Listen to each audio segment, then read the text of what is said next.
querido. Acho que finalmente é hora de ir para casa.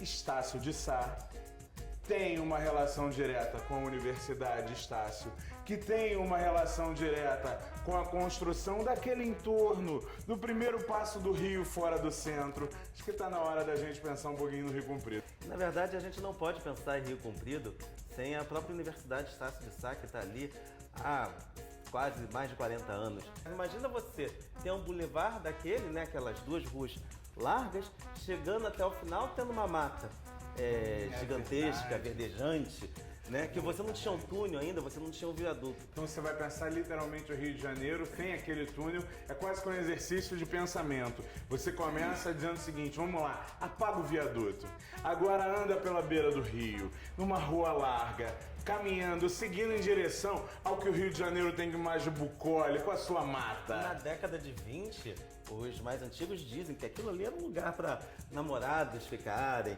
porque tinha uma mata muito bonita. E por incrível que pareça, coisa que a gente esquece, quando a gente pensa na colonização do Rio de Janeiro, a gente pensa o Rio Comprido como um principal bairro, ou localidade, não era bairro, né? Localidade da cidade, porque aquele rio era um rio navegável.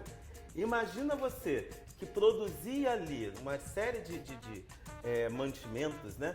E navegava por aquele rio até a Baía de Guanabara. Tanto é importante que ainda no Brasil colonial você tem o quê? A chamada Casa do Bispo, que era efetivamente onde o bispo passou a ficar. Então, na verdade, ele ficava à margem do rio, claro, na verdade, saía que era de extrema importância para a cidade.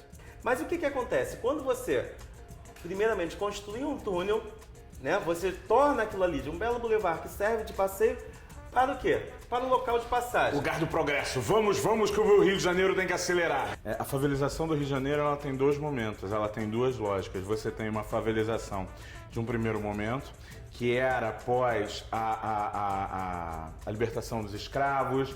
E aí o que acontece? Você tinha os escravos de ganho, que tinham uma determinada força, e você ao mesmo tempo você tinha aqueles antigos escravos rurais ou daquela área. E o senhor, a madame, ela não vai perder a referência dela. Ela quer continuar com a empregada dela dentro de casa, pagando muito mal. E óbvio, ela vai pagar para a empregada dela e para qualquer outro lugar? Não, senhor. Então você vai ver toda uma ocupação de toda aquela região dos antigos Engenho Velho e Engenho Novo, com morros que vão se constituir como morros negros. E depois você vai ver a introdução do nordestino, com as dificuldades do século XX, aquela chegada. Então você cria bolsões de miséria numa área de passagem, e aí aquele bairro bucólico se torna literalmente o bairro em que você não quer ver. E você vai ver uma região que durante tanto tempo foi símbolo de uma classe média virar símbolo de pobreza. A gente não pode falar do Rio Comprido no século XX sem a Universidade Estadual, que pega aquela localidade ali e faz uma das maiores instituições, uma das maiores do país. Como a história do Rio de Janeiro, a história do Brasil, ela acaba se reproduzindo dentro de uma instituição de ensino. E o tempo todo a Estácio ali vai negociar e vai manter e vai lutar para estar mantendo aquele espaço. E agora a gente vê, o campus está passando por uma revitalização que eu acho que é muito legal. E ao mesmo tempo a gente vai andando pela Rua do Bispo e a gente vai vendo que ali eu tenho vários Rios de Janeiro. Não sei se você sabe, ali tem dois clubes portugueses tradicionalíssimos. Em frente a Estácio, enfim, a gente tem a Casa de Portugal, né? Casa de Portugal, que é descendo a Rua do Bispo, Póvoa de Varzim, mais à frente você tem Vila da Feira, se eu não me engano. Você tem literalmente um espaço em que ao mesmo tempo você convive com a formação da favela, você tem a tradição colonial, você tem a presença portuguesa e você acaba, por exemplo, numa igreja com a capuchinhos. Frades capuchinhos, com toda aquela ideia que a gente vai remeter lá desde os franciscanos, da chegada. O mural que tem na igreja dos capuchinhos, né, logo na entrada, que é a chegada dos portugueses. Figura de São Sebastião, a imagem que estava, por exemplo, anteriormente, lá no marco fundador da cidade, está hoje dentro da igreja de Capuchinhos.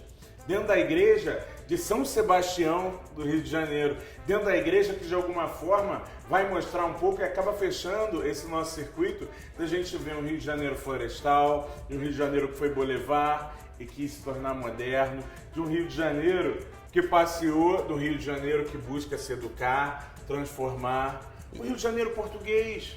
Criamos um coração em que um coração onde passa tanto sangue, onde passa tanto rio, as pessoas só esquecem de olhar para o próprio espaço.